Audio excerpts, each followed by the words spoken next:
Good evening, and thank you for coming this evening. This is my last evening, as you all know. So I'm going to start with the usual preliminaries. Please note that the meeting is currently being webcast live.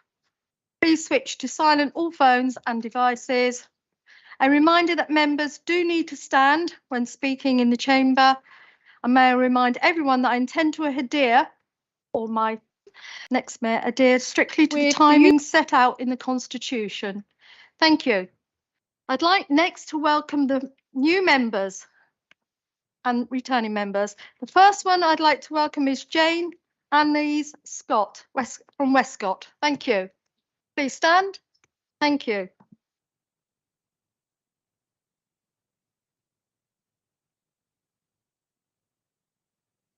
Next councillor is Maria Louise Wiggle from Norris. Please stand.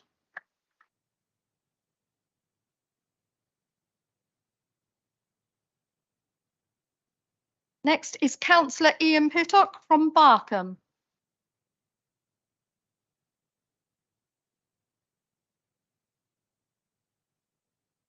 Next we have Councillor Tony Skews from Bullmarsh and Whitegates.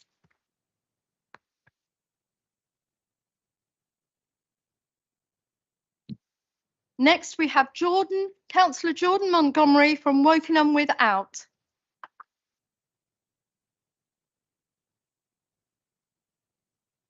Thank you. Next we have Councillor Andrew Gray from Shinfield North.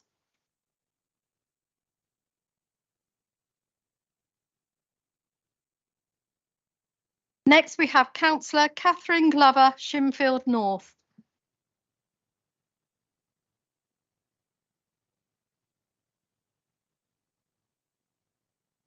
And then we have Councillor Stephen Newton from Maiden Early.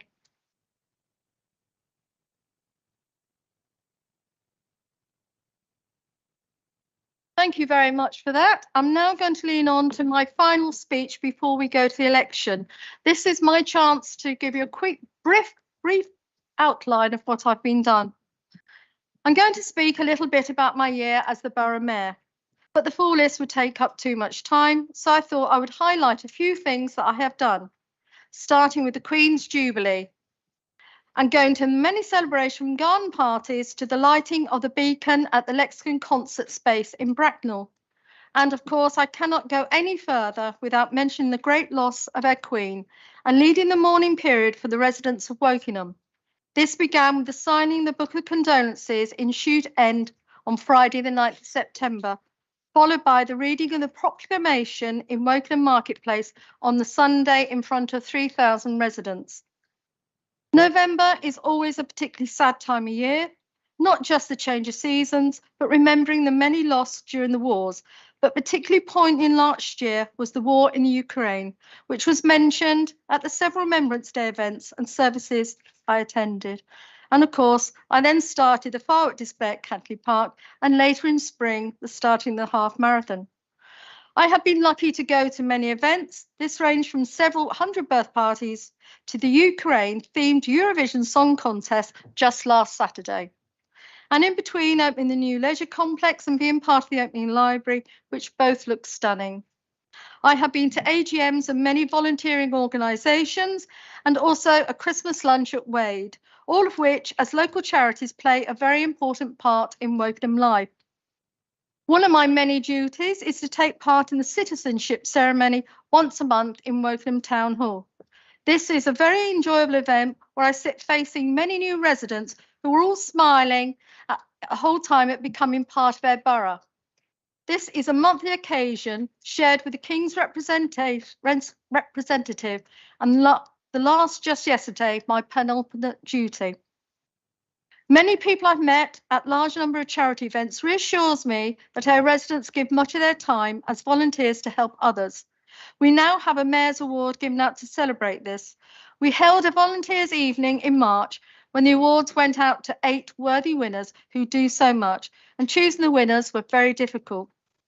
My chosen charity this year has been the Food Bank, at which I worked, learning how this helps our community. And over Christmas, we had a reverse advent calendar running at the council offices for both staff and councillors donating food. This had an amazing response. It was weighed in several donkeys worth of, or slightly fewer if you measure them in terms of camel weight. I was lucky to be invited to witness the 25 privileged bodies all making their loyal address to the King in April, where the Lord Lieutenant of Berkshire, Mr. James Puxley, led a delegation of mostly Berkshire mayors to watch him give his pledge. This centuries-old tradition was conducted in the state dining room at Buckingham Palace. We all wore our robes, and it was a wonderful sight. This has only happened 5 times in the Queen's entire reign, so I was extremely privileged to be part of this great occasion. Tuesday night, Tuesday day, I should say, straight after election, I was one of the over 8,000 guests at a tea party at Buckingham Palace. And this was a wow moment when we walked through the gates into the lovely gardens, so much part of our embedded history. I went with my husband and we walked all around the gardens, which I'd love to own. We did not get to meet personally the Royal Highnesses, the Prince and Princess of Wales, William or Kate, but they are close to us, as I am to you, and we could see what a stunning couple they made. Then we went for tea and some lovely cake. My husband particularly liked the chocolate buttons with a gold crown on it. It has been a great honour to have been the first representative of the residents of Wokingham, and I wish to thank everyone for giving me this privilege. I would particularly like to thank those who have worked behind the scenes during the period of my office to help keep it running smoothly. Also, the officer support before, during and after the meetings. Also, not forgetting my consort, who not only attended many events with me, but also drove me to Buckingham Palace and then sat in his car under armed guard for 3.5 hours waiting for me. I would also like to give thanks to my Deputy Mayor, Beth Rowland, who I've known for many years and has helped me as a new councillor a long time ago. Finally, there is also another lady with a great name, Caroline, who supports the Mayor's office and the Mayor. Caroline does a wonderful job and she's really nice with it. Before I do a few gifts, I'd like to remind everybody to come back to the garden room for a party. So thank you very much. I'm now going to give out a couple of gifts. Thank you.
Thank you. We're now going to item 1, election of the new mayor. Do I have any nominations for the office of mayor for municipal year? Thank you. Do you have a seconder? Thank you. What does the proposer or seconder wish to speak?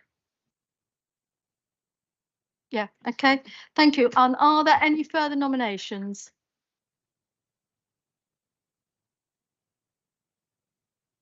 Oh, it's Stephen. Sorry, you name the nomination, please. I would like to nominate Councillor Beth Rowland, but First of all, Madam Mayor, can I congratulate you on your year of office? Thank you. You've been a wonderful mayor, and when I proposed you last year, I knew that you would carry out all of your duties with fairness, with full regard to the council's constitution, and with a smile on your face. And you've done all of that. So thank you very much. You can be proud of all that you have achieved in the last year. And I look forward in a few moments' time to welcoming you back over here in this group. Now, Madam Mayor, thank you very much. It gives me the greatest of pleasure to propose the nomination of Councillor Beth Rowland to be your successor as Mayor of the Borough. I have known Beth for, let's say, quite a few years. Beth came to Southlake nearly 50 years ago. She is someone who enjoys her very close family life with her children and her 8 grandchildren, all of whom went to local schools and all of who still live in the area. Beth has worked in the finance industry for some time, most recently working for the credit union, for the Boom Credit Union. She's been a school governor for 40 years. She enjoys music and in her younger day was a classical cellist. Her charity for the year will be the Woodley Food Bank. It's no surprise to us who know Beth that she has chosen this charity, a charity who are doing a fantastic job for our community. I believe that Beth will probably be the first mayor who uses a disability scooter. She'll be a trailblazer, showing that disabilities should not hold anyone back from achieving high public office. She is embedded in our community and knows our community well. As the borough's first citizen, we need someone who has an unblemished character, who is trustworthy, someone who is fair, and someone that the residents of the borough can look to hold the office of mayor with integrity, with dignity, with authority, and with honour.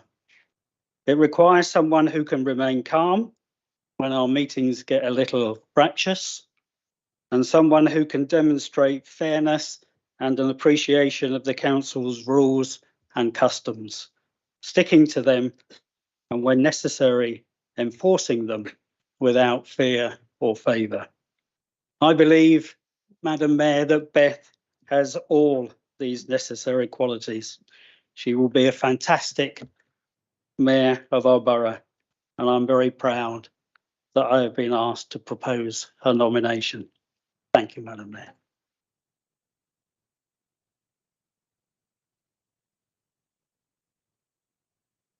So, is there any further nominations?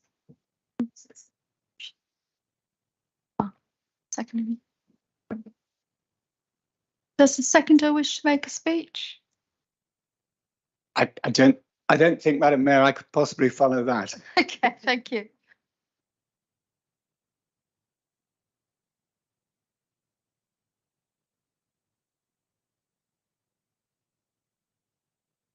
Seeing there is no further nominations, I'm pleased to announce that Councillor Beth Rowland is duly elected as Mayor of Wokingham Borough Council for the year 2023-24. Thank you and congratulations.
Wokingham Borough Council, declare that I take the office upon myself and will duly and faithfully fulfil the duties of it according to the best of my judgment and ability.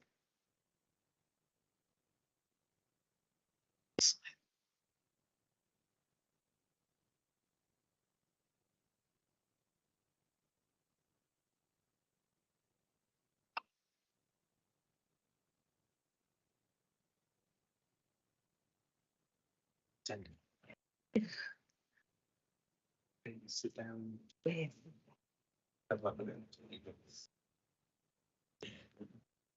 Big smiles towards me.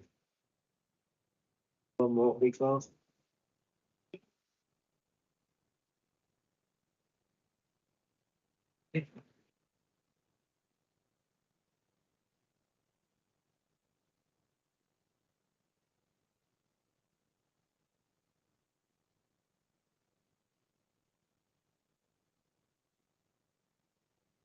Thank you very much, members, for putting your faith in me as your mayor for the year. I will carry out this position to the best of my ability. Before we go back to the agenda, I'd like to embarrass Caroline Smith just once more. I have a gift for her. She has been a great example to us all on how to behave as mayor, and I hope I'm as good as she is. And I'd like to thank her with a plant that she can put outside, which I hope will bring memories to her of the year she spent as the first citizen in Wokingham. Caroline, sorry. I thought the plant was Susan. Oh, that's thank you. I love my It's quite heavy. No, that's fine. Yeah. Thank you. Thank you. See me. Thank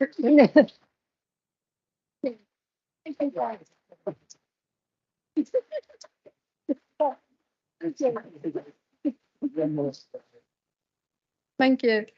Thank you very much. Thank you. We'll go on to the next item on the agenda now. Oh, Caroline. Caroline. Oh. You need to make another trip.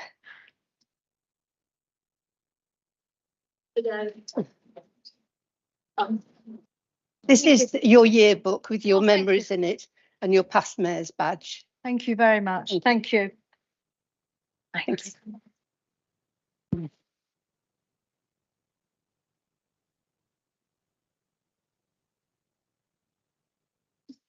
Thank you, member. Just one more thing to do, and that's to elect a deputy mayor.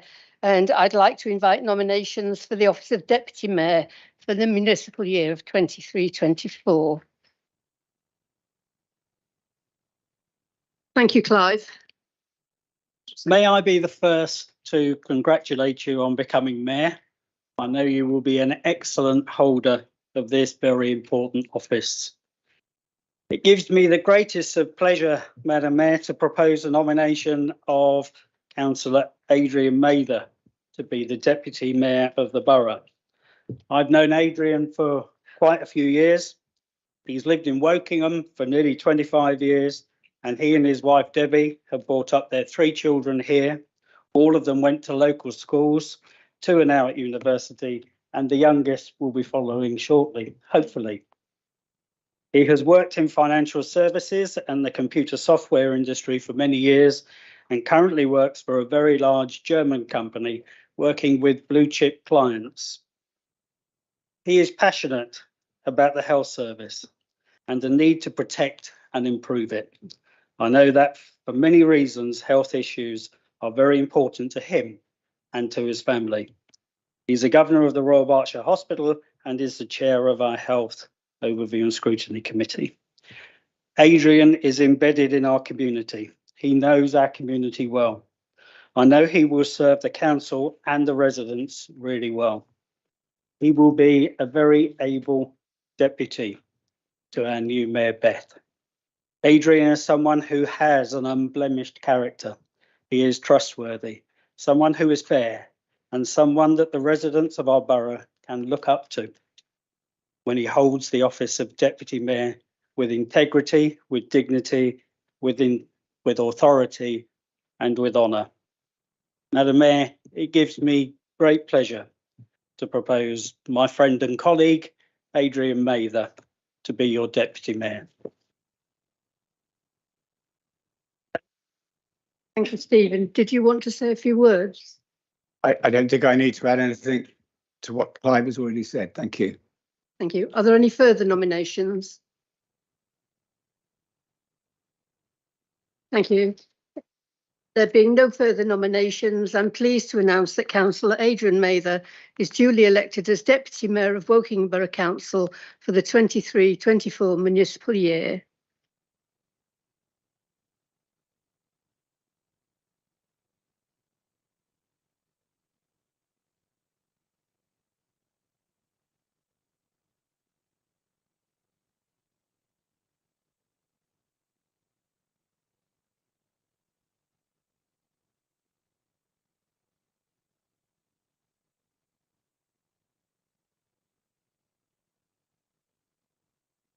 Okay. That's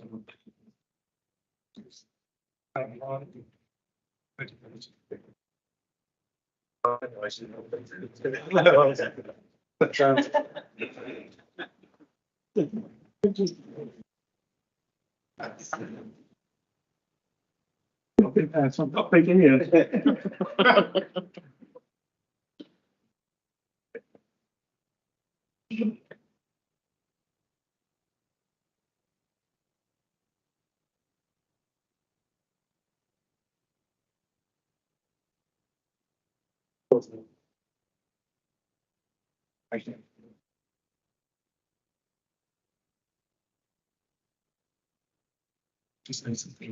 Yes, because it's a bit. Oh.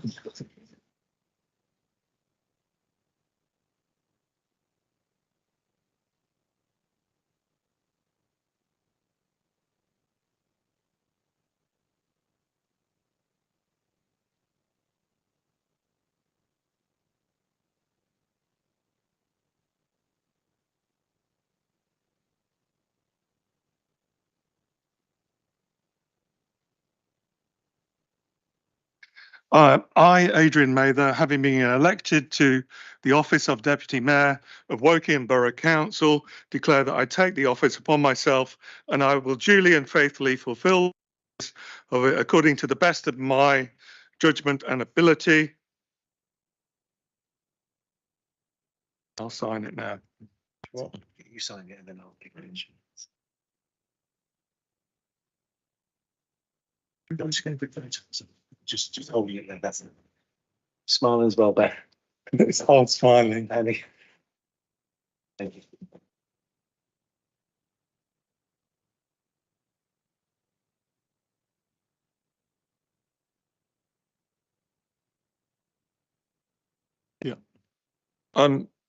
My wife, who is actually the brains in our outfit, is always says that I don't actually need a microphone, and that certainly applies in the town council chamber. But on this occasion, due to the web, I will use a microphone. But I wanted to say that I take this terribly seriously. 4 years ago, more than one person voted for me. And recently, again, more than one person voted for me. And when people vote for you, you think, wow, they actually think I can do something. They think that I can take some level of responsibility. And you get into this situation, and when you're first elected as a councillor, you have no clue what it's about. And you start to understand the situation. And the more you understand the situation and that this is a serving role, the more you get into it. And I'm very, very pleased that I've been nominated as Deputy Mayor. I would like to thank Clive for his words, which I really appreciate.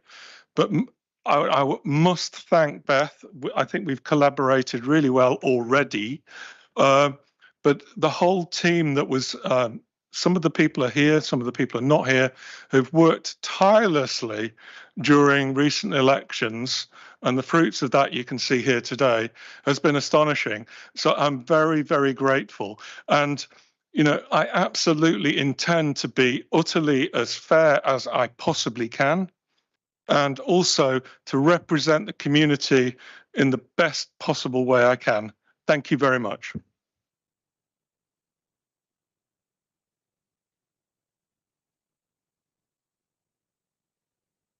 Thank you. Just one more civic duty before we get onto the agenda for tonight.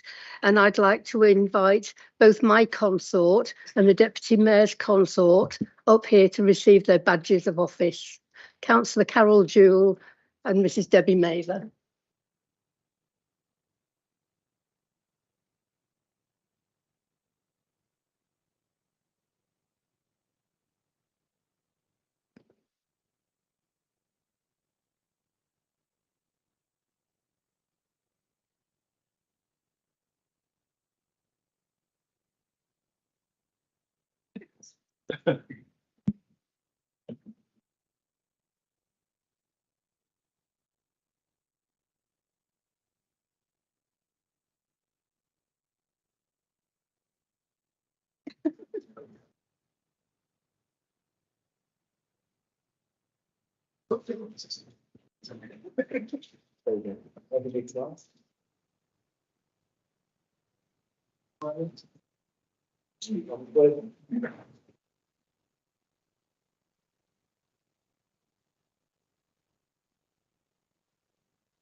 The chair, it's got no wheels on it.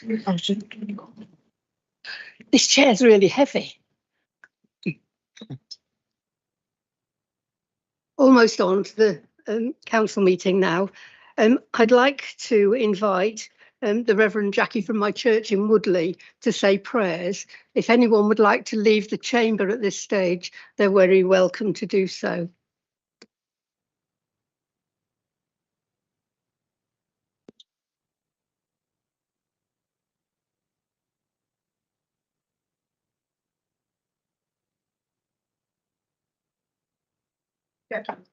Thank you. Thank you, Madam Mayor. I'm very privileged to have been asked to lead prayers for you all this evening. My name's Jackie Case. I am Associate Minister at Christ Church Woodley, which is a Methodist United Reformed Church partnership just down the road from Woodley Shopping Precinct. I'd like to read a few short words from St. Paul. Paul speaks to a community trying to live according to the principles that they first learnt from him. And in Philippians chapter 4, he says this: "Finally, brothers and sisters, whatever is true, whatever is noble, whatever is right, whatever is pure, whatever is lovely, whatever is admirable, if anything is excellent or praiseworthy, think about such things. Whatever you have learned or received or heard from me or seen in me, put it into practice, and the God of peace will be with you." Let's pray. Lord God, lead us into your future. Help us to hear you through one another. Enliven our imaginations to catch a vision from one another.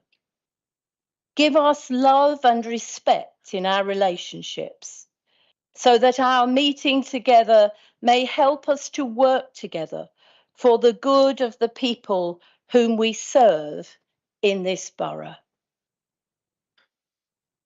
May we be blessed with discomfort at easy answers, half-truths, superficial relationships, so that we may each live deep within our hearts. May we be blessed with anger at injustice, oppression, and exploitation of people, so that we will work for justice, equality, and peace. May we be blessed with tears to shed for those who suffer, so that we may reach out our hand to comfort them and change their pain into joy. And may we be blessed, O Lord God, with foolishness, to think that we can make a difference in the world, so that we will do the things which others may tell us that cannot be done. Amen.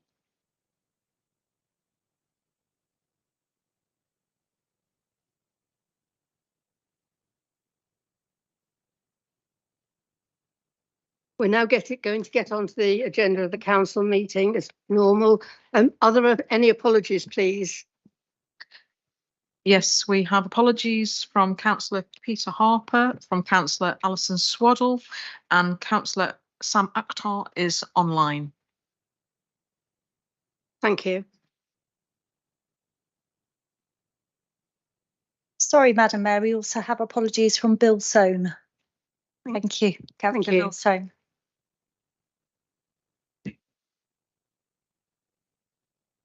Stephen?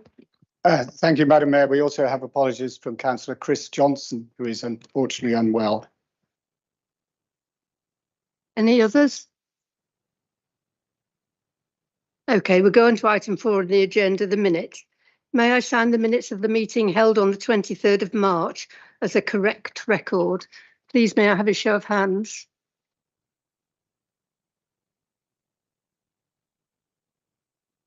Thank you. I think that's a majority. Are there any declarations of interest? Stephen? Thank you, Madam Mayor. I would like to declare an interest in agenda item 13, appointments to outside bodies, where I'm nominated to be representative on the Berkshire Pension Fund Advisory Panel, as my wife is a current member of the scheme. I've taken advice on this matter, and I'm advised that provided I declare this interest, there are no barriers to me taking up this appointment. Thank you. Thank you. No others? Okay, thank you very much. Item 6 on the agenda is the returning officers report for the May the 23 elections. Page 39 to 42 on your agenda. Who's going to do this? Stephen Conn. Stephen, thank you. Thank you, Madam Mayor, and if I may congratulate you on your appointment. It's very good to see you up there wearing the red robes. A bit warm. I imagine it is, yes. In proposing that Council receive this report on the recent elections, I want to start by thanking Andrew Moulton and his team for successfully organising and running simultaneous borough and town and parish council elections. That is no mean feat. And I extend my thanks, I hope on behalf of all councillors, to the polling and counting staff for their hard work over 2 very long days on the 4th and 5th of May. I'd like to echo also the outgoing Mayor's welcome to all new councillors and welcome back those councillors who successfully defended their seats. I look forward to working with you over the coming year. If we have new arrivals, we inevitably have departures. Some councillors decided to stand down at the end of the last municipal year, and others were the casualties of the democratic process. On behalf, I'm sure, of all councillors, I should like to thank Parry Bath, Chris Bowring, Shirley Boyt, Jim Fruin, Maria G, John Kaiser, Tahir Mahir, and Gregor Murray for their service to the council and to the communities they represented. I'm sure we all want to wish them well in their future endeavours. Thank you.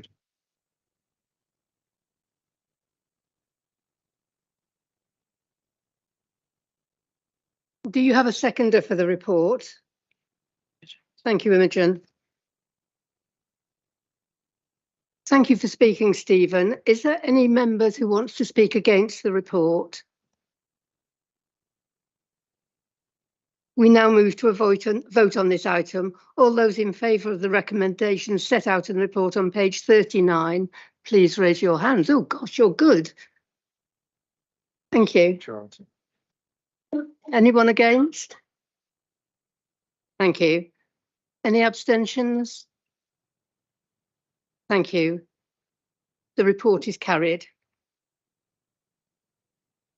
We now have the Mayor or the Head of Paid Service announcements. I have no items at this stage to inform you of that are any interest, but I would like to invite Councillor Clive Jones to speak before we continue to the next item. Thank you very much, Madam Mayor. Tonight, I come to the end of my time as leader of Wokingham Borough Council, the first Liberal Democrat council leader in Wokingham for 20 years. It's been an honour and it's been a privilege to be the leader of the council and to work with so many excellent officers and executive members and fellow councillors. I'm proud that the partnership that we created last May between Liberal Democrats, Labour and independent councillors gave the Borough Council much needed stability and financial competence. And I thank the 28 councillors who formed the partnership last year. We wanted to change the culture of the council. We wanted a concentration on partnerships within the council and also with outside bodies and agencies, including town and parish councils. And I think we have made a very good start on this journey. Madam Mayor, I'd like to take a few moments to thank a few of my colleagues.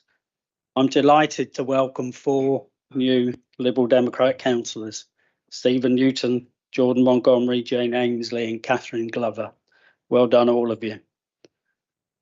Now to my 2 fellow ward councillors, David Hare and Andrew Mickleborough, who are also very close friends.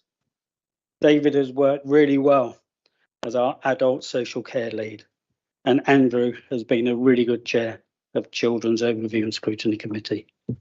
Thank you to both of you. When I introduced my executive last year, I said there was no one better than Councillor Sarah Kerr to be the executive member for Climate Emergency and Resident Services. I was right, of course. I usually am. Sarah has done a great job handling so many roles. Thank you very much, Sarah. Lindsay Ferris, my predecessor as leader, has worked tirelessly on the local plan update. Not an easy task when you have so many Secretary of States to deal with. I think so far it's been 4. But thank you very much, Lindsay. Prue Bray, in my opinion, she has been the best executive member for Children's Services that this council has ever had. She thoroughly understands this brief and has, with officers, worked through some very, very difficult issues. We should be proud that 96% of Year 11 children were able to be given a school of their choice recently. And the work that she and officers have done to secure safety valve funding has been quite exceptional. Another mess that we had to clear up after the previous administration.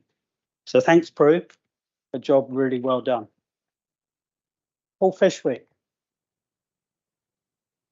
He has been one of the busiest executive members, clearly much more on top of his brief than his predecessor.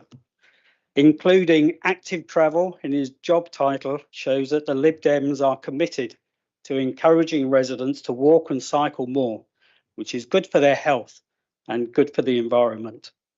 Sadly, others don't always get this, but thank you very much, Paul. Ian Shenton, he's been particularly busy with the environment and sport and leisure portfolio. He's updated our waste strategy, which will now help us to save the council £1 million a year. £1 million that can be spent on statutory services such as children's services, social care and potholes. The new strategy will also improve recycling rates. 2 very important outcomes, which sadly others just don't guess. I know you're right behind me, Ian. Well done, Ian. Been a great job. Thank you. For years, the Conservatives claimed that the Liberal Democrats would bankrupt the council, but we haven't, and we won't. It's just as well that we took over the finances last year, so we could repair the damage left by the Conservatives. Under Imogen Shepherd-Dubé's stewardship, we have balanced the budget without the need to raid the general reserves, and have done this despite inflation raging at 10% and energy costs more than doubling, and us finding holes in the budget left by the Conservatives. Thankfully, residents no longer believe the Conservatives are good with money. That myth has been well and truly blown, both nationally and locally. Well done, Imogen. Thank you. I couldn't have had a more supportive deputy than Stephen Conway, who has been responsible for housing and also partnerships. The work that he has done to improve relationships with town and parish councils and outside bodies has been exceptional. And sadly, much was needed to be done after 20 years of the Conservatives in Wokingham. I know he is as delighted as I am, and Lindsay is, that we are delivering a new library for Twyford. Thank you, Stephen. Thank you very much for your support. Tackling poverty, inclusion and equalities could not be under a better person than Rachel Bishop-Firth. I'm so pleased that I created this portfolio last year. I'm delighted that we have created a £250,000 hardship fund to help residents with the cost of living crisis. But it still saddens me that there are some who oppose this. I'm so pleased that we funded free school meals during school holidays so that children who have them during term time can have them during school holidays. No child should be going hungry in 2023. These two policies are ones that I am personally very proud of. They set us apart from the opposition and show the compassionate side of Liberal Democrat policies. Thank you, Rachel. Thank you for everything that you have done. I won't thank individual officers, but I will say that I have enjoyed working with them at all levels in all of the directorates. I've appreciated the openness of our discussions. We haven't always agreed, but we have respected each other's positions and found solutions to issues that need to be addressed. It's really good to get such a positive peer review from the Local Government Association, which noted the improvement in relationships between officers and leaders of the administration. It's been a pleasure and a privilege to be leader of the council, and I look forward to the next chapter in my political journey, when I intend to concentrate on the campaign to hopefully become the first Liberal Democrat MP for Wokingham at the next general election. The new Liberal Democrat leader is my friend and my colleague, Stephen Conway. Later, he will become the leader of the council. I know that I leave the council leadership in extremely strong hands. Stephen and the Liberal Democrat executive and councillors will continue with our financially sound management of the council and compassionate policies, which will support the most vulnerable in our community, as well as providing council services that we all rely on in a cost-effective and efficient manner. Thank you to everybody who has helped me, officers, councillors. It's all been very much appreciated. Thank you.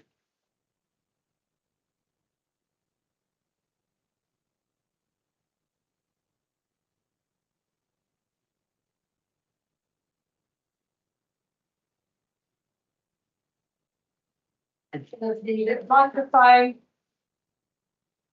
Sorry. I'd like to invite nominations for the office of the Leader of the Council for a 4-year term. Do we have any nominations? Councillor Jones. Yes, Madam Mayor, I would like to propose my friend and my colleague, Councillor Stephen Conway, to be the new leader of Wokingham Borough Council. As you can see, Madam Mayor, on my face is a grin that goes from ear to ear. I am so excited about the future that I have and that Stephen has as the leader of the council. Thank you, Councillor Jones. Is there a seconder? Councillor Bray. Councillor Bray, do you wish to say a few words? I'll wait and see whether there's another nomination first and then. Okay, thank you. Clive. I've got a little bit more to say, Madam Mayor, if I could. Thank you, Councillor Jones. Point of order, Madam Mayor. Sorry? Point of order, Madam Mayor. I can't see anywhere on the agenda where Clive gets 2 speeches on the same subject. It's 3 minutes. He gets 3 minutes. He gets 3 minutes. Yeah. There are now 3 minutes between Prue and Clive to speak in support of their nomination. Thank you, Prue. Stephen has lived in Twyford for 40 years with his wife Jan, and their son went to local school, still lives locally. Many of you will know Stephen has enjoyed an extremely successful career at University College London, but will now devote most of his time to being our leader of the council. He's been on the council as a member for Twyford for 22 years, 1994 to 2012, and then 2019 onwards. For more than 20 years, he has campaigned for a new library in Twyford, and we've finally got it. A perfect example of his tenacity and perseverance. Stephen is an exceptional councillor.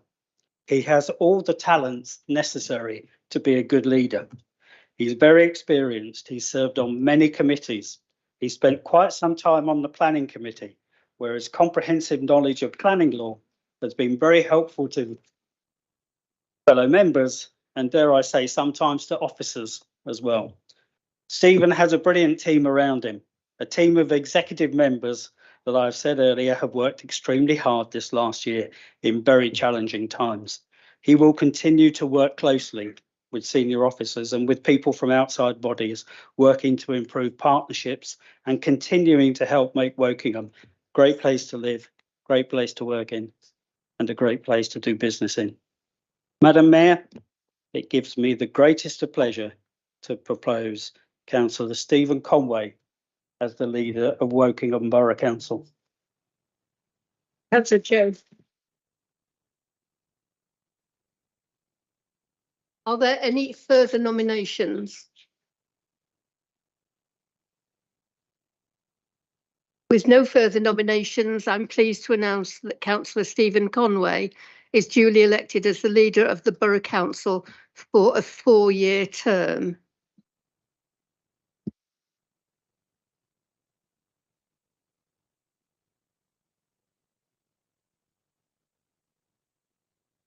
I invite Councillor Conway, leader of the council, to inform the council of the composition and areas of responsibility of the executive, a copy of which has been tabled.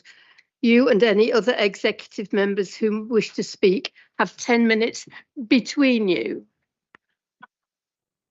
Thank you, Madam Mayor. I think I've cleared with my colleagues that none of the others are speaking, but I'm not going to inflict 10 minutes on you. Thank you, Madam Mayor, very much for introducing me as the new leader. I'm immensely grateful to Council for entrusting me with the responsibilities of the post to which I've just been elected. It's an enormous privilege to lead this Council, and I will do so to the best of my ability and seek to justify your support. We've had many distinguished leaders, none more so than my immediate predecessor, Clive Jones.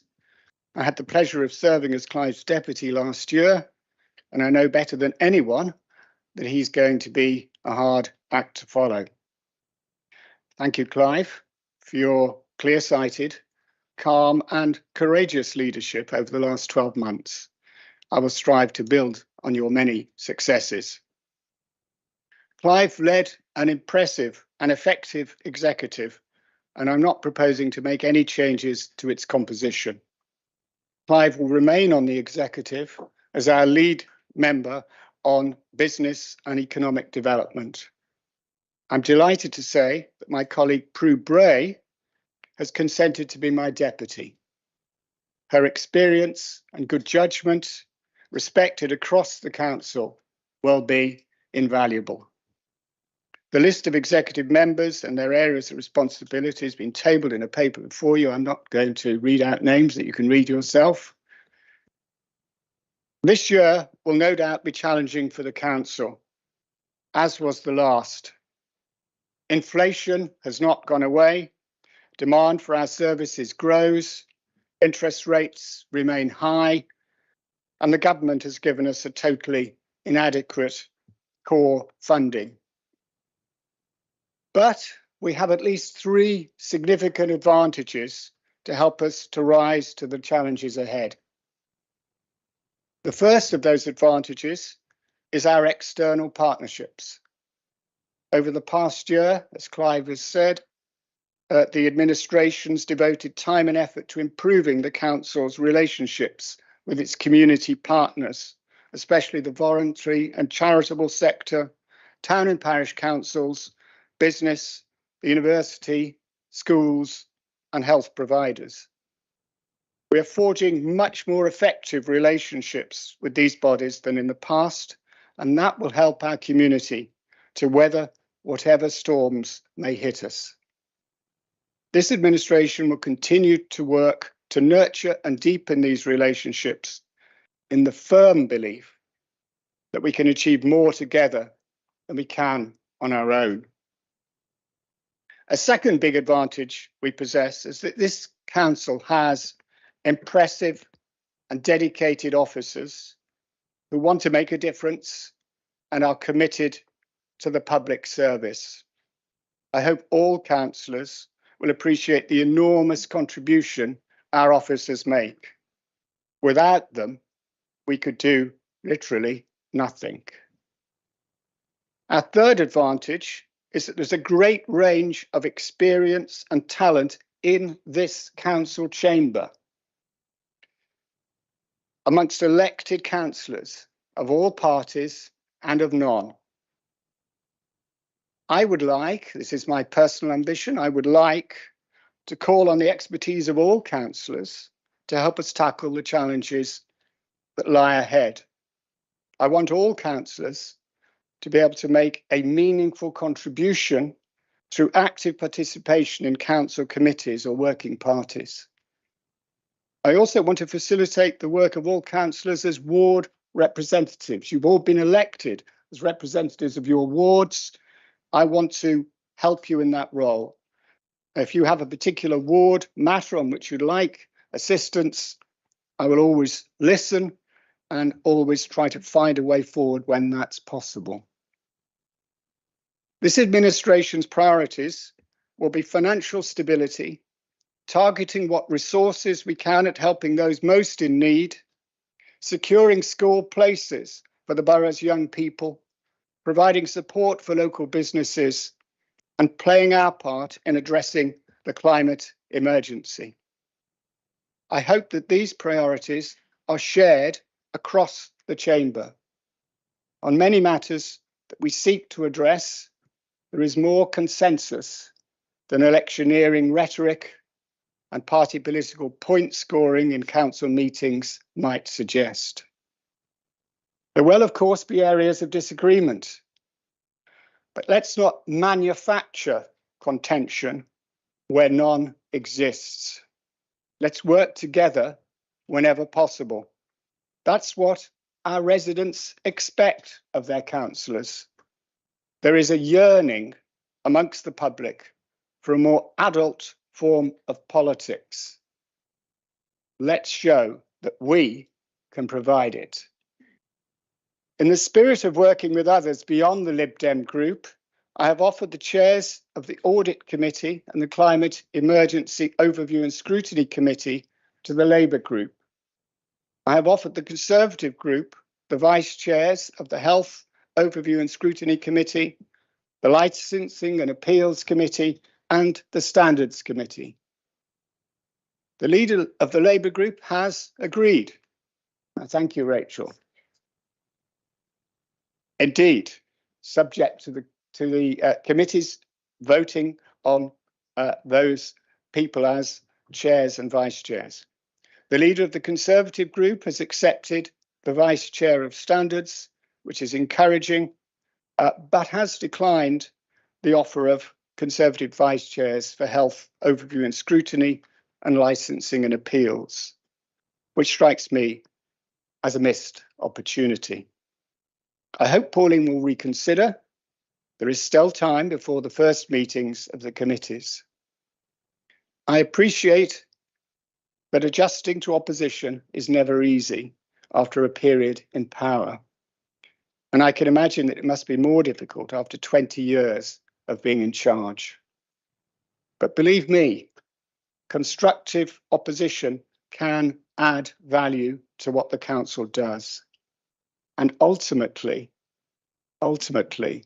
it's more satisfying for opposition members than merely railing from the sidelines. For my part, Madam Mayor, I will listen to the views of others and I will respect their right to take a different line. I will approach the coming year in the same way as I approached my own election in Twyford, with a positive appeal to people's hopes rather than a negative appeal to their fears. Fellow councillors, we are at our best when we are positive. Whatever our differences about means, I believe we share a common view of the ends we are seeking. All of us surely want to see a more prosperous, a more vibrant and a greener Wokingham. All of us, I hope, want a compassionate and caring Wokingham. And all of us, I hope again, want to ensure that everyone in our community is treated with respect and is given the opportunity to live a happy and fulfilled life, whatever their background or characteristics. If we do indeed share these objectives, let's work together to deliver the even better borough that we all want to see. Thank you, Madam Mayor.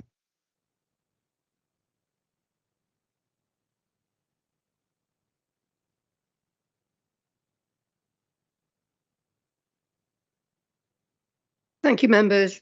I'd now like to invite Councillor Jorgensen, Leader of the Opposition, to speak. Pauline, you have 5 minutes. Thank you, Madam Mayor. Since our last full council meeting, we've lost familiar faces and gained some new ones. I would like to thank all former councillors of all parties for their service to the borough and their time and commitment. All ward councillors work hard for their residents and give up their evenings to attend meetings like this, often combining their role with careers and families. I'd also like to welcome the new councillors. I hope you enjoy your time on the council. And I'd also personally like to thank my shadow executive for all their work on behalf of residents. And also finally to thank all the residents who voted. Local elections matter. They affect vital services we all rely on. And at a time when democracy around the world is looking more fragile, it's important that we don't take hard-won freedoms for granted, but instead exercise our rights. If you didn't vote, your voice can't be heard.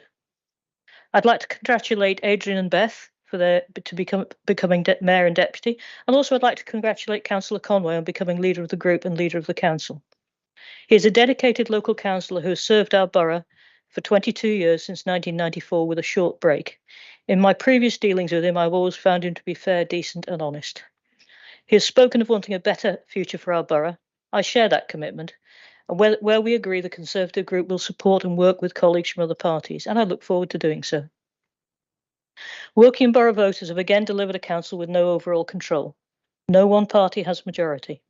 We will continue to offer robust opposition where we disagree, as residents expect us to. I said that local elections matter, and what goes on in this chamber matters.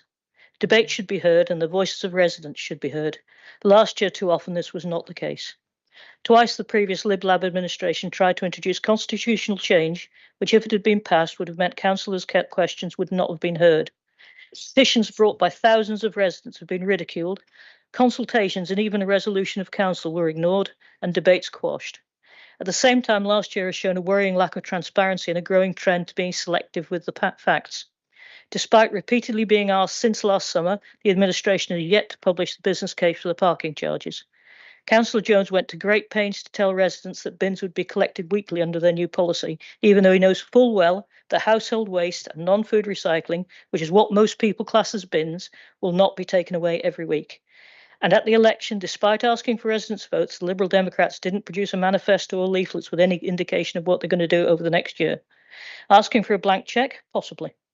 As a historian, Councillor Conway will know all too well, in exchange for taxation, people expect something in return. But the record of the Liberal Democrats and their Labour coalition partners is residents pay more and get less. Council tax is up, fees are up, parking charges are set to double. In exchange, bins will be collected less, fewer potholes will be fixed, there will be no action on the solar farm, and our residents have been let down with no progress on achieving sustainable housing numbers and no movement on producing a new local plan to protect against speculative development, something we all want to do. We will wait to see whether the Labour's new national policy of allowing developers free rein to build on the Green Belt is adopted by the Liberal Democrat friends.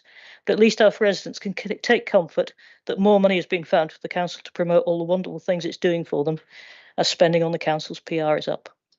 The Conservatives believe in putting residents at the heart of council policies, strong finances, action on planning, working with communities, and ensuring people are free to choose, not to be forced to meet the ideological whims of politicians. We will continue to put forward a positive plan for making Woking Borough and an even better place for residents, local businesses, and future generations. Thank you.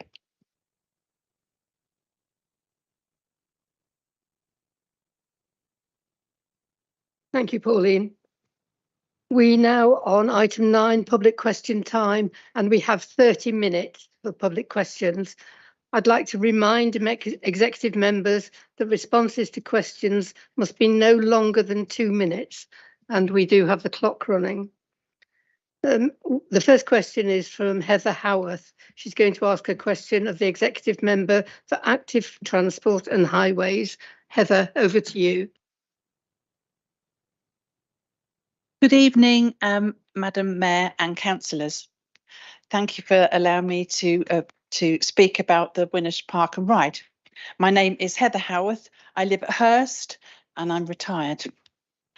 We have been waiting for 19 months for the Winnersh Park and Ride to resume the 500 bus to Reading.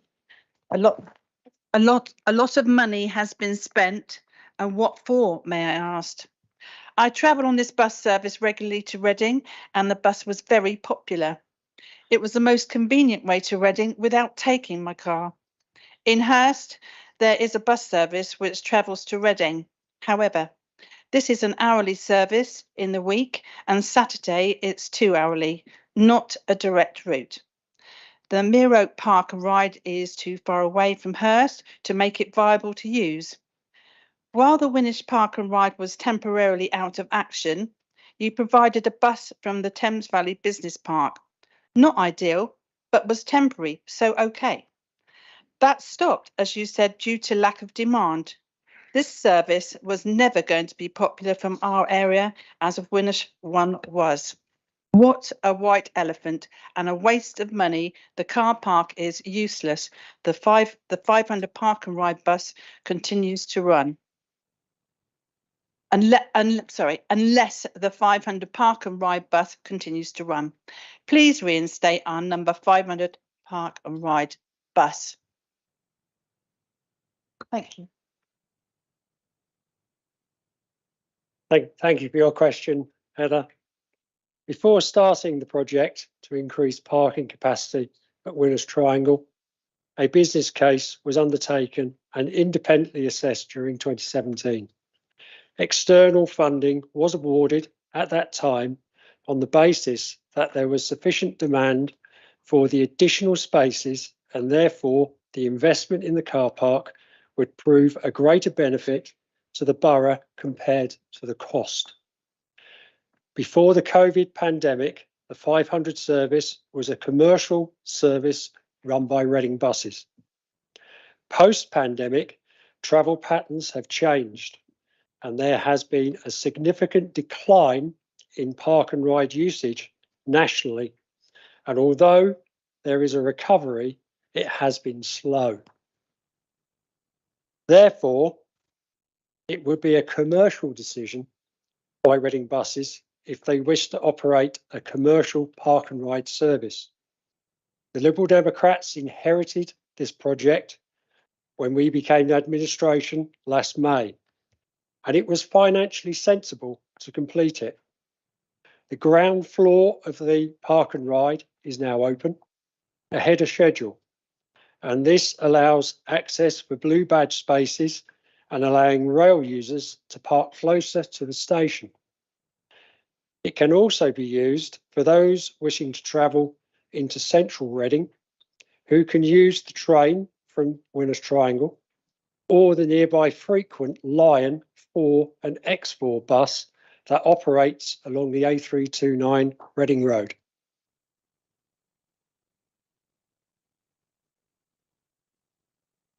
Thank you. Heather, do you have a supplementary? Yes, yeah.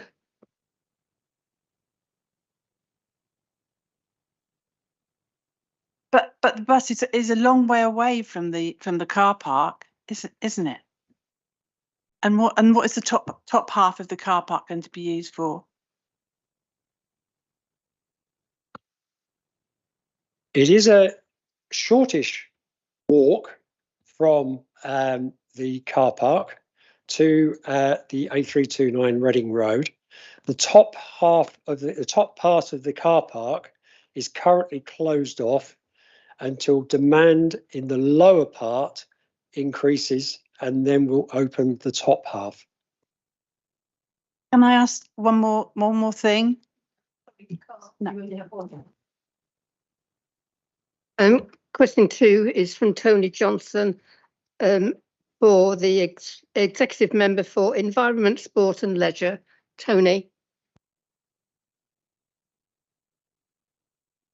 During the election campaign, residents of Shinfield North expressed opposition, concern, lack of knowledge, or even support for the proposed changes for waste collection.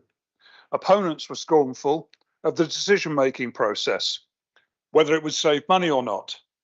Parents, carers who use disposable nappies, and their neighbours inquired as to the hygiene or foul smells, especially during summer. Concerns range from where are we going to put things for 2 weeks, or more hard plastic, how green is that? The negative visual impact and also the practicality, as one resident asked, how's my 84-year-old neighbour going to get the bin up and down all those steps? Support came from those who were fed up with the litter all over the place after collection day, which was ascribed to bags being ripped open by foxes or from spillage during collection. One question was tantamount to how did WBC come to this decision? Was it based on a biased consultation where you couldn't say what you wanted to? Residents' views were significantly divided between blue bags and wheelie bins, and also between weekly and 2-weekly collections. What messages should all councillors or candidates be communicating to residents in response to their concerns or opposition? Thank you, Tony. It's regrettable that so much confusing and false information about the changes to our waste collection were deliberately circulated as a political ploy during the election campaign. Our proposal is simple. Food waste will be collected every week, accompanied by recycling 1 week and general waste the next.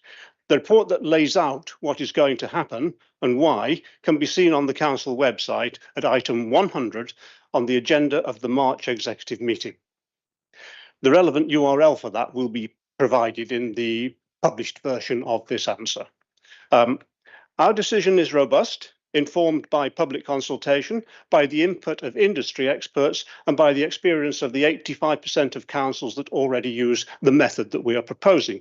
Indeed, we will draw on their experience to take into account residents' concerns about things like the suitability of a property for a bin, the size of bin, assisted collections, and medical and large family needs. We understand that change can be difficult, but we will be adopting the mitigations proven by many others. So finally, to answer your question directly, the messages that councillors should be communicating to the residents are that we cannot afford to continue with the current expensive system. Secondly, we need to improve our recycling rates to meet environmental targets. Thirdly, we must take note of impending legislative changes that will result in direct government intervention to achieve their declared and desired aim of consistency, which will make changes to waste collections inevitable. Thank you, Tony. Do you have a supplementary?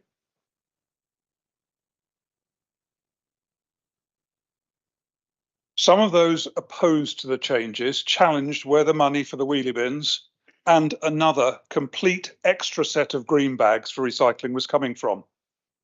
They alleged that the facts and figures weren't made clear in February's budget papers. Also, that when the executive recommendation in March was voted down by full council 2 days later, as provided for in WBC's constitution in multiple places, that full council, being reduced to that of an advisory role the following day, was not engaging stakeholders effectively, constitutionally, or democratically. So please, could you provide a clear, accurate, and complete description that will amply demonstrate that these allegations are not factually correct? Thank you.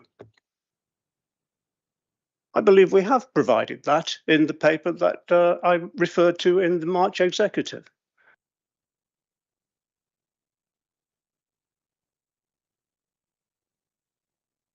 Thank you. The third question is from Graham Clifford to ask his question to the Executive Member for Planning and the Local Plan. Thank you, Graham. Good evening, everybody. Hatchwood Mill has 433 houses with approximately 1,300 residents. It was granted planning permission in 2016 by an extraordinary planning committee with 53 planning conditions attached, thereafter included within a binding Section 106 agreement. 7 years later on, with construction over, we continue to have serious issues, including an unsafe central road through the estate not built to the approved plans, an unsafe ditch, which we cannot find on any planning application, a flood risk to neighbouring houses due to changes that weren't communicated in advance, unsafe mown amenity grass areas not cleared of construction rubble, making them dangerous to play upon, streetlights not connected, suds drainage clogged with algae, bulrushes and willow, thousands of dead missing trees and plants, and a play park that's still not built. Developers are planning to leave site and hand over to a management company, leaving residents with the ongoing maintenance responsibility. I'd like to ask the Executive Member for Planning, what action does WBC intend to take to assure the residents of Winnersh that developers will be held responsible for their undertakings and that matters will be delivered in a way that WBC, as a local planning authority, first agreed back in 2016? Thank you, Mr. Clifford, for your question, and I'm sorry that matters remain to be resolved on this site, but let me assure you that our officers are continuing to work to resolve those issues that we have control over. Matters on this side have a long and complex history, and I'm very aware that some residents have not been happy with the developer during and post the construction phase for not fulfilling all their planning and legal obligations in a timely manner. My understanding is that many of the staff at the developer's responsibility for the site have moved on, and I know it's not always straightforward for officers to maintain dialogue. We will be working on new relationships in place. We are continuing to work through the various issues that you've raised, pursuing solutions with the developer.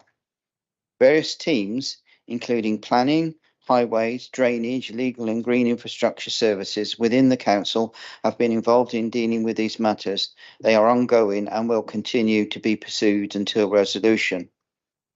However, it is not for us to comment on any of the private contractual relationships between the residents, developer, management company in relation to the current and future maintenance of hard and soft landscaping, estate roads and neighbourhood equipped with the play area. However, the planning permission enables the principle of future maintenance of public space, etc., being undertaken by a management company, and we would hope that would have been made clear to any residents purchasing properties on the site by those conveyancing solicitors acting on behalf of the purchasers when buying the properties in sight. Having spoken to officers, I'm also happy to arrange for any further meetings between residents, officers and the developer with a view of getting these issues resolved as soon as possible. If you would like me to do that, I would do. Also, If you would like me to visit personally to the site and issues that you've raised, I'm very happy to do so. Thank you. Excuse me. Question 4 is from Stephen.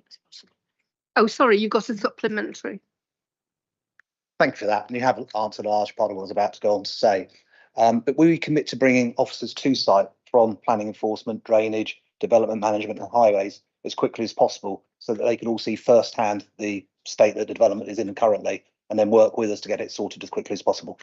Simple answer, yes. Thank you. Question 4, Stephen Browning isn't actually attending the meeting or online, so he'll have a written response to his question. Item 10 on our agenda. Does anyone wish to submit a petition? No, we don't have any. Go on to member question time. Member question time. We have a time of 30 minutes. Oh, sorry. Were you standing for a petition? Oh, sorry, that's okay. I just caught you in the corner of my eye. I've been advised that no member question times have been submitted. Item 12, political balance. Before we table this report, before I ask that this report be proposed, I will set out my intentions on how the vote will be taken on this item. I will be asking members to vote on the recommendations on the first page of the supplementary paper en bloc, with the exception of recommendation 5. A separate vote will be taken on recommendation 5, which relates to the nominations provided in Appendix 2 on panels, working groups and other bodies, which are set out on the green sheets that you have before you. I've been asked to tell you that there's an error on page 5 of the political balance report sent to you as a supplementary paper. Page 5 refers to the Wokingham Partnership. This should read Liberal Democrat Group. I understand Councillor Stephen Conway is proposing this report. Is that correct? It is, Madam Mayor. I don't think I need to say anything. We can go straight to your handling of the vote setting. Do you have a seconder? Thank you, Prue. Does any member wish to speak against the report? We now move on to vote on these items. As stated earlier, I propose that we take all of the recommendations en bloc, with the exception of recommendation 5, which relates to Appendix 2. All those in favour of the recommendations are set out in the report on the first page of the supplementary paper for this agenda item, with the exception of item 5. Please raise your hand.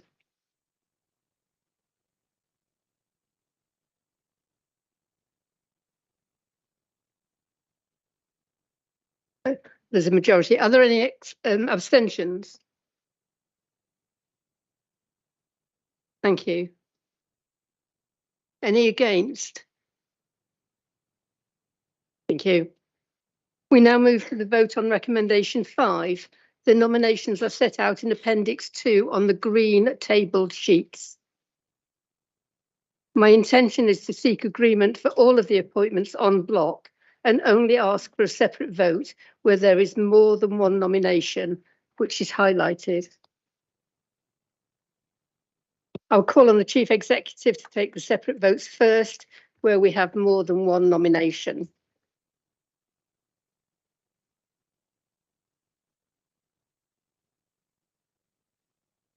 Thank you. So I will read out the councillor names, and if you can indicate your support for the nominees as I read them out, and then it will be whoever has the most votes will be nominated. So I'm going to start with the adoption panel, which requires 1 member, and there are 2 nominees.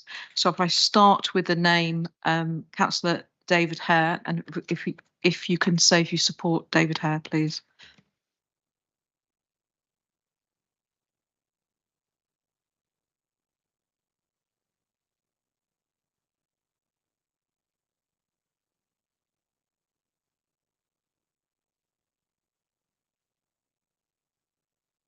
And if I can move on to Councillor Jackie Rance, if you can indicate your support for Jackie Rance.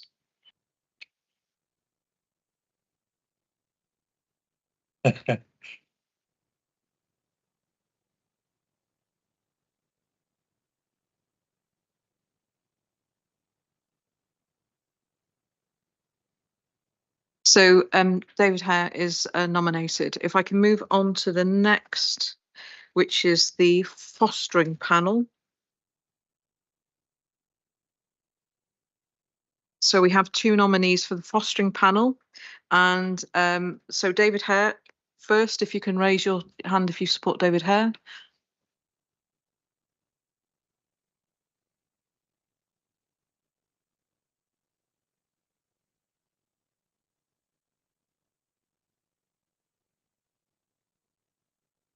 And then if I can move on to if you support Jackie Rance, please.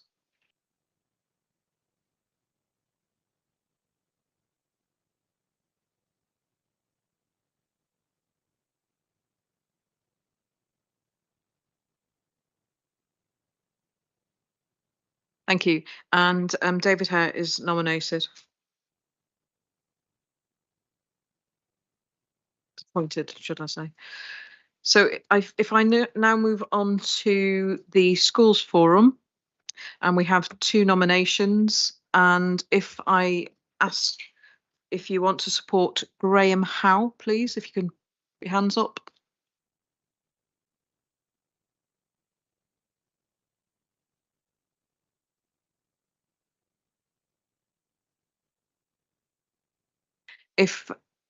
If you support Ian Pittock, can you put your hands up, please?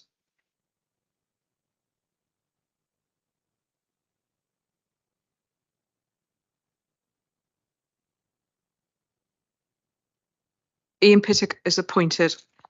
If I move on to secure accommodation panel, can you show your support if you support Prue Bray, please?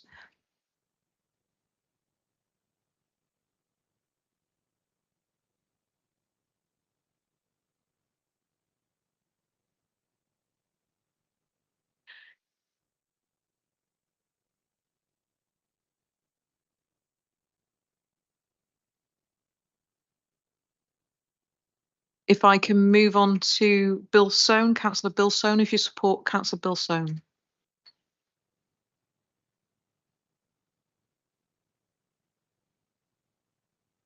Councillor Prue Bray is appointed.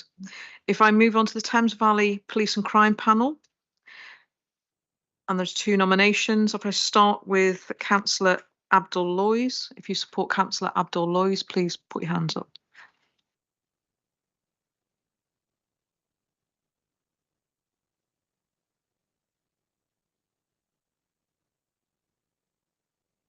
If I can move on to Councillor Stephen Newton, if you support Councillor Stephen Newton.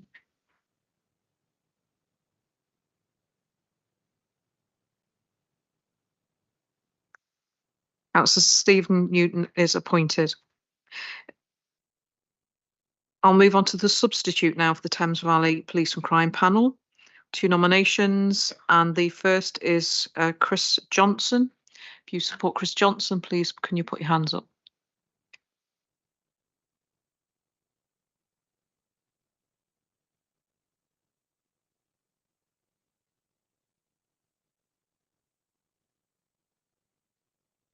I can move on then to Pauline Jorgensen. If you support Councillor Pauline Jorgensen, can you put your hands up, please?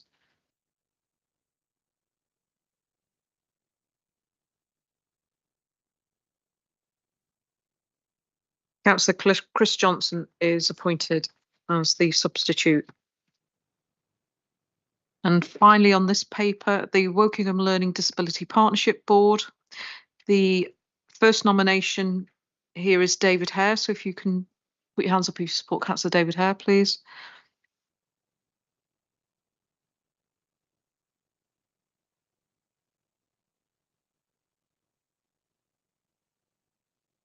And the second nomination is Jackie Rance. Support Jackie Rance, please.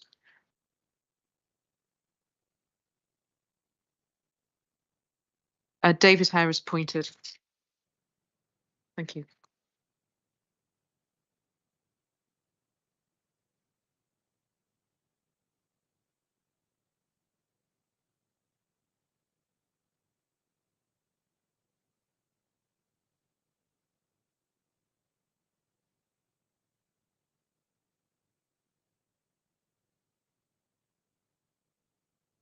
We now move to a vote on the remaining nominations contained in Appendix 2 on the green table sheet. All of those in favour, please raise your hands.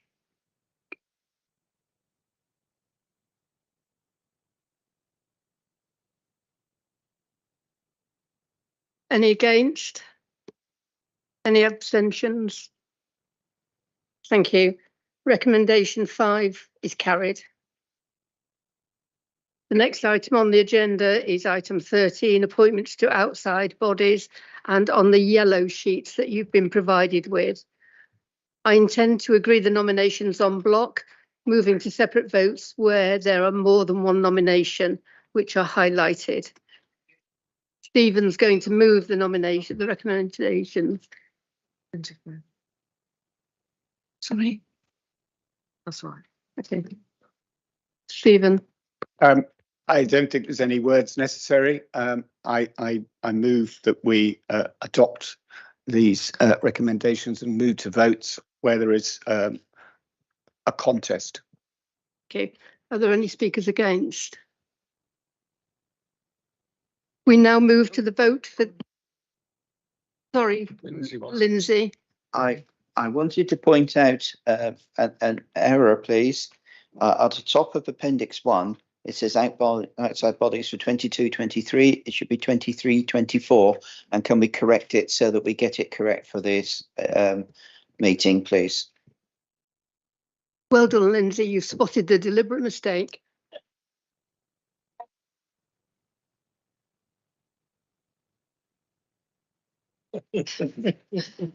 I'm sorry, I've forgotten where I got to now. Did we get to the second? No, we went to the vote. Okay, we're ready to go to the vote. A show of hands, please, against, if you're for the recommendations.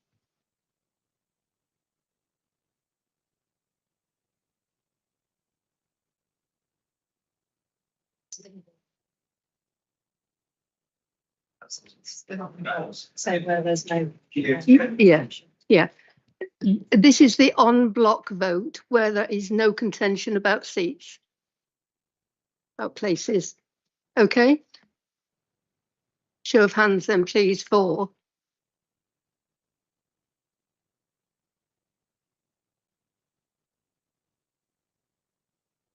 Thank you. Against?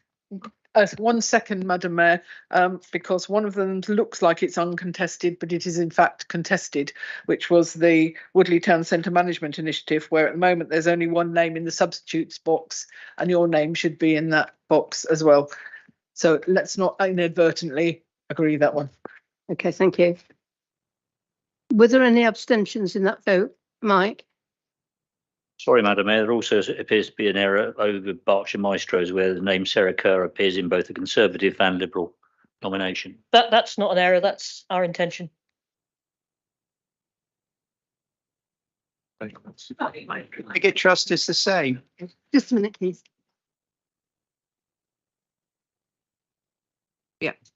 Yeah.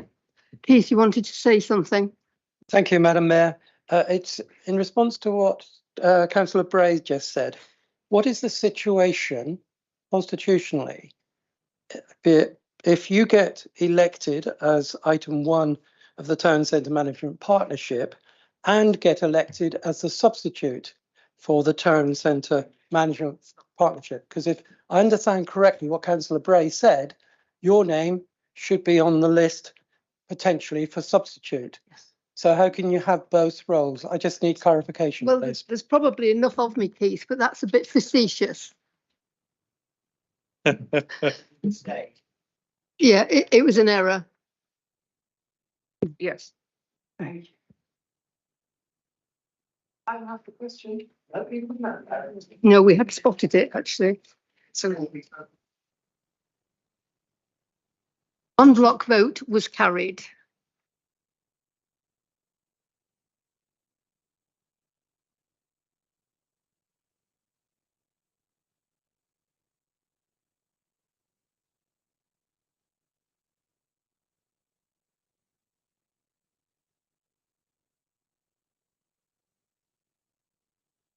Oh, I'm sitting on the robes. I can't move. Again, we move to the vote for this item. We'll take a vote on the appointments where there is more than one nominee. If I could ask the Chief Executive to seek votes for the highlighted nominees in Appendix 1, that's the yellow table sheet. Thank you. And the first line, which is not highlighted, it is contested. So I'm going to ask first for support for Councillor Sam Akhtar. If you can show your support for Councillor Sam Akhtar, please.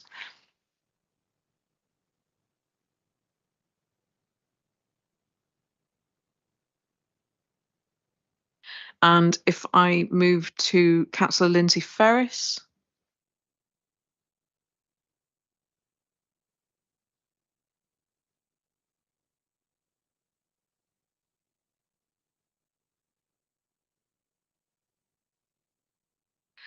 Councillor Lindsay Ferris is appointed. If I move on to Atomic Weapons Research Establishment Local Liaison Committee, and the first is Chris Johnson. If you support Chris Johnson, please can you put your hands up?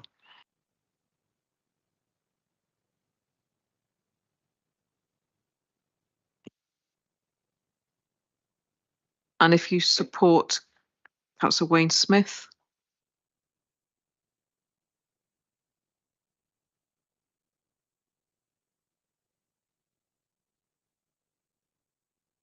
Chris Johnson is appointed. If I move on to Berkshire Healthcare NHS Foundation Trust, and first Phil Cunnington. If you support Phil Cunnington, Councillor Phil.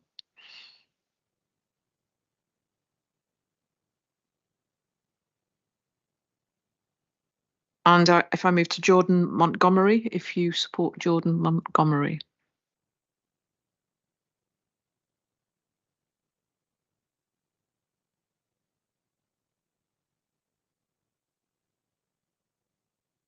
And Jordan Montgomery is appointed. If I move to Berkshire Museum of Aviation, if you support Councillor Anthony Skews, can you put your hands up, please?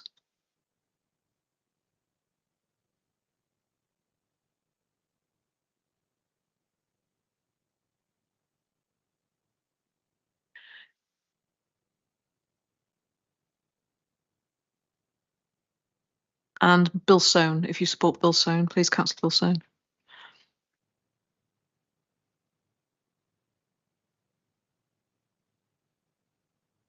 Councillor Anthony Skews is appointed. Berkshire Pension Fund Advisory Panel. First, Councillor Stuart Munro, if you support Councillor Stuart Munro.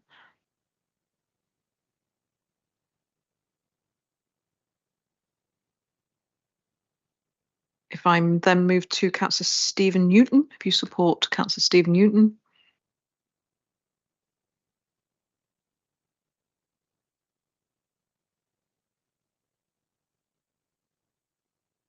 And Councillor Stephen Newton is appointed.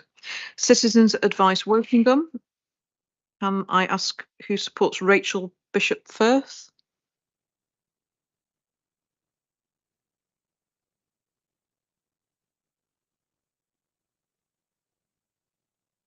And if I move on to Councillor Laura Blumenthal, support for Laura Blumenthal.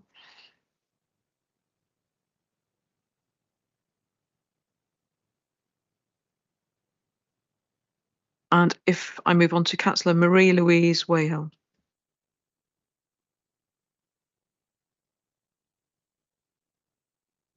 Councillor Rachel Bishop Firth is appointed. If I go to Finch Hampstead Baptist Church Advisory Board, first, if you support Councillor David Cornish.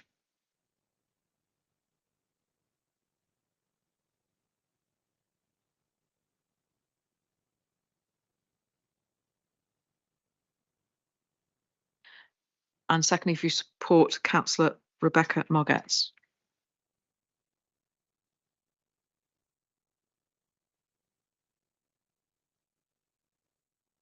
Councillor David Cornish is appointed.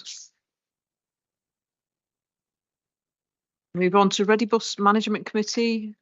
If you support Councillor Norman Jorgensen, please put your hands up.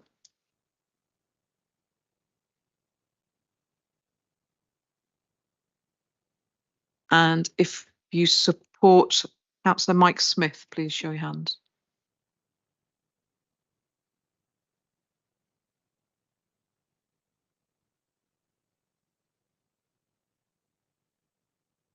Councillor Mike Smith is appointed.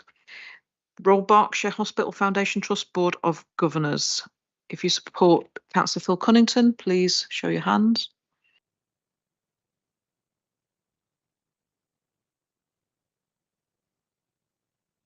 If you support Councillor Adrian Mather, please show your hands.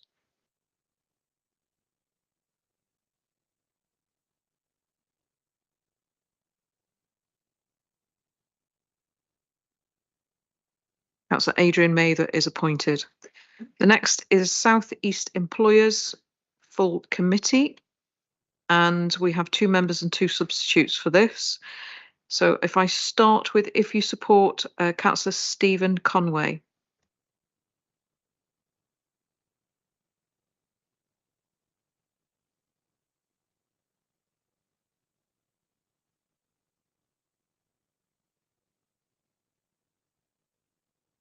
If you support Councillor Clive Jones.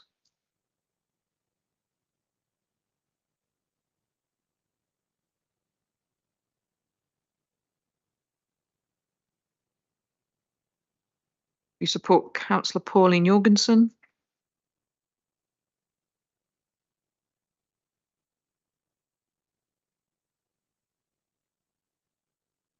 And Councillor Stuart Monroe, if you support Councillor Stuart Monroe.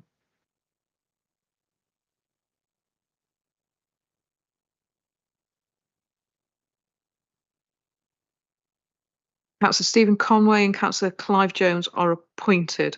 So if I now move on to the substitutes, so we've got 4 nominees and we need 2 members. So if I move first with Councillor Pauline Hellier-Simons, if you support Councillor Pauline Hellier-Simons.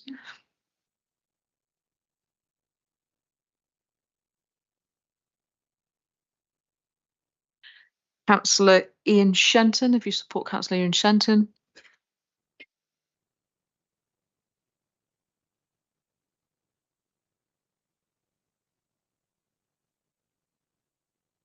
So if we move on to Councillor Imogen Shepherd-Debay, if you support Councillor Imogen Shepherd-Debay.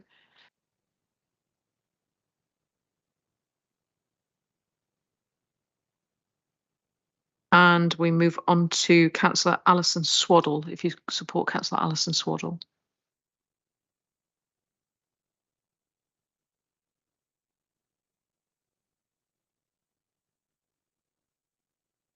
Councillor Ian Shenton and Councillor Imogen Shepherd-Debay are appointed. If I moved on to the Standing Conference on Archives, start with, if you support Councillor Stephen Conway, please.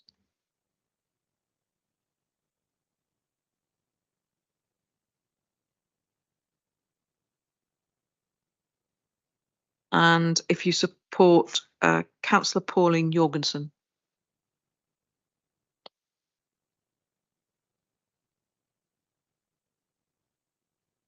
Councillor Stephen Conway is appointed. We move on to the Thames Basin Heaths Joint Strategic Partnership. 1 member and 1 substitute. So we're going first with the 1 member. And first, if you support Rebecca Margetts, please show your hands.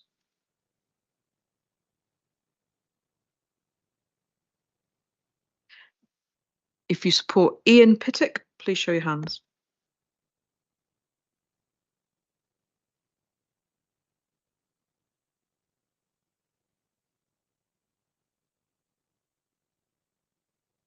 Councillor Ian Pittock is appointed. If I now move on to the substitute for this board partnership, the first is Peter Harper. If you support Peter Harper, please show your hand.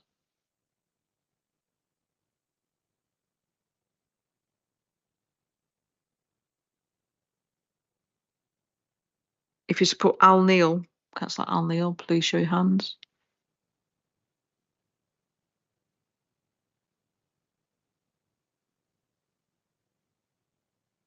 Councillor Al Neil is appointed.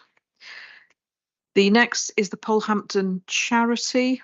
And firstly, if you support Councillor Stephen Conway, please show your hands.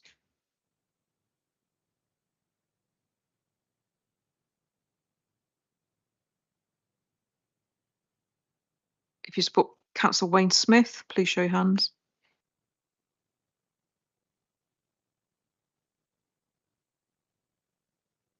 Councillor Stephen Conway is appointed.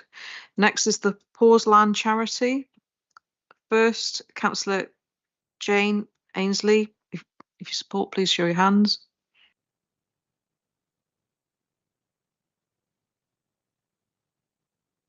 And secondly, Councillor Abdul Loys. If you support, please show your hands.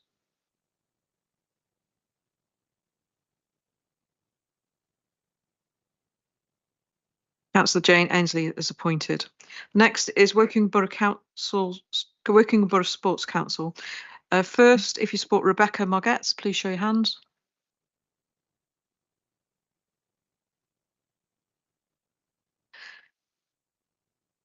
Next, Ian Shenton. If you support Ian Shenton, please show your hands.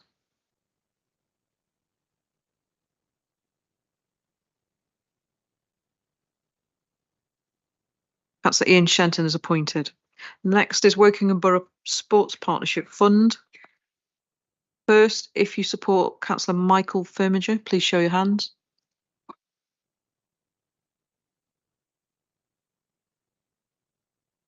And if you support Ian Shenton, please show your hands.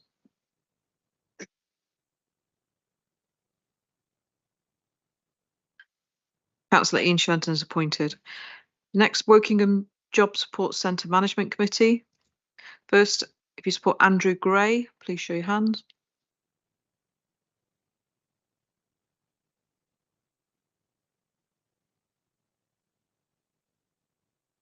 And Stuart Munro, Councillor Stuart Munro, if you support.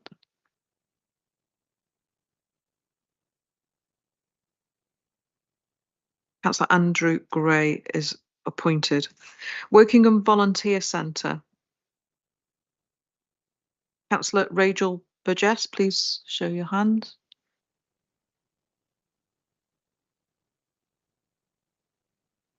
And secondly, Councillor Phil Cunnington, please show your hands if you support.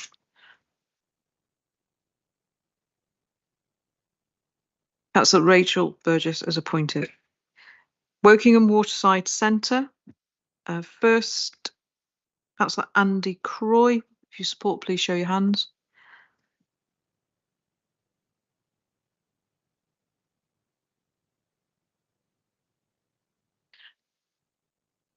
And if you support Councillor Norman Jorgensen, please show your hands.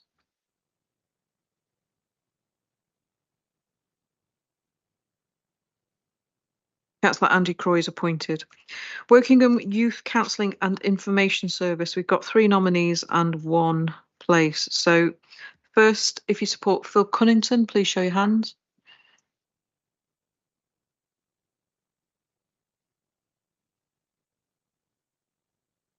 If you support Marie Louise Wayhill, please show your hands.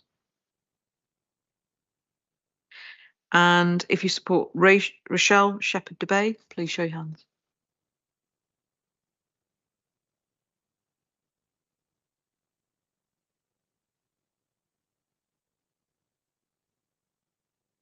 Rochelle Shepherd-Debay is appointed. So we now move on to Woodley Town Centre Management Initiative. And as was discussed, Beth Rowland is not nominated for a member. So we have 4 nominations for the members, and there are 2 seats available.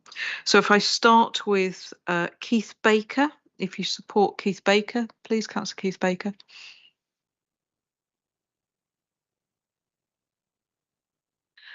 And if you support Andy Croy, Councillor Andy Croy.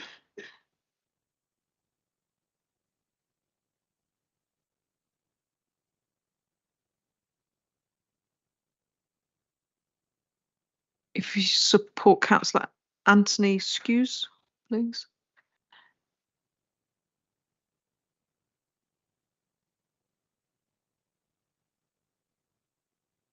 And if you support Councillor Bill Soane.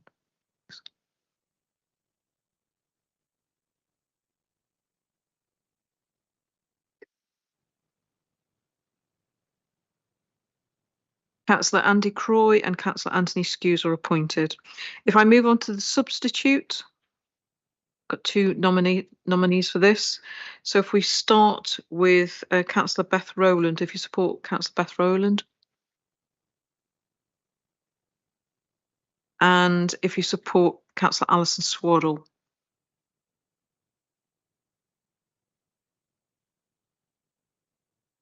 Councillor Beth Rowland is appointed. And Woodley Volunteer Centre, you start with Councillor Laura Blumenthal. If you support Councillor Laura Blumenthal.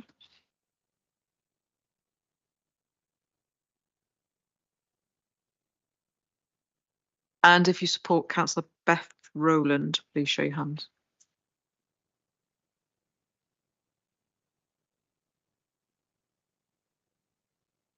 Councillor Beth Rowland is appointed.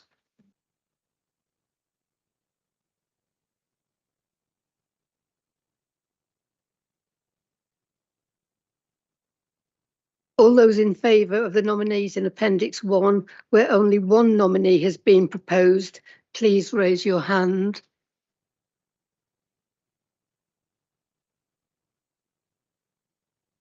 Thank you.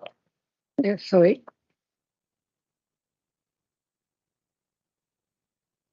Have I got mixed up? No. Okay.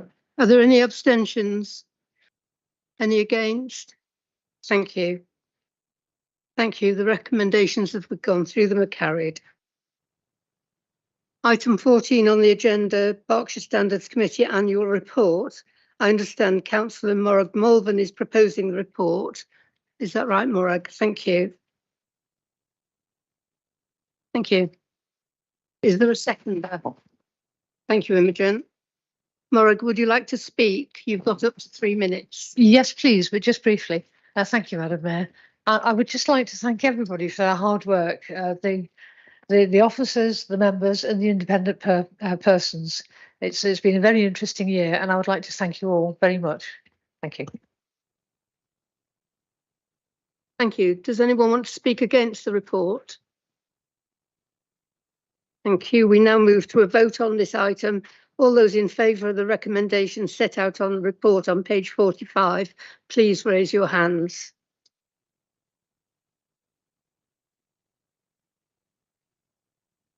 I think that's everyone. Have I missed anyone voting against? Any abstentions? Thank you. Those recommendations are carried.